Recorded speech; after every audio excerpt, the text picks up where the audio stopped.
port de la Baule.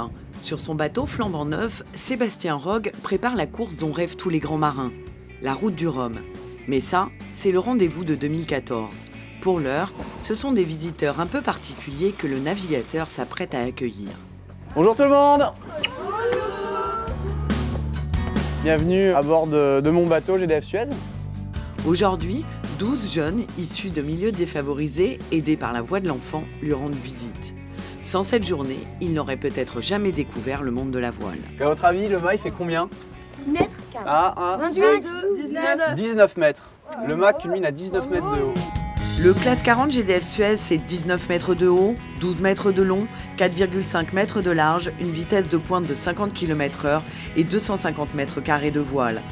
Un concentré de technologie. Ce voilier, aux couleurs de GDF Suez et de la voix de l'enfant, sera piloté par le skipper Sébastien Rogue lors de sa prochaine transatlantique.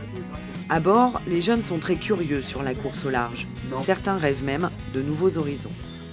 Ça a été toi la plus belle chose qui vous est arrivée? Je pense que ça a été ma première traversée de l'Atlantique qu'on a fait sur un petit bateau. On allait de La Rochelle à Salvador de Bahia au Brésil. Ça a été vraiment c'est sa première transat, premier projet, premier rêve accompli. Le bateau, je pense que ça permet de partager et une association avec la voix de l'enfant, en plus, ça permet de sortir un peu les enfants de leur cadre habituel et de pouvoir leur faire profiter de tout ce monde-là qui développe quand même des valeurs intéressantes et qui leur permet une petite part de rêve, l'océan, les longs trajets, tout ça, je pense que ça leur permet de s'évader un petit peu. Vous avez envie de partir en mer? Ouais. Une fois la visite terminée, les jeunes ont eux aussi voulu prendre la mer, mais à leur façon. Avec des bouteilles en plastique, des canettes, de la ficelle, ils ont créé leur propre embarcation. On devait réaliser des OVNI, des objets flottants non identifiés. Donc nous on a fait un bateau avec des bouteilles, une boîte de conserve et des bouts de bois. Puis après on a complété notre matériel par quelques bouts de ficelle, des plumes pour les rendre jolis. En fait c'est une sorte de recyclage.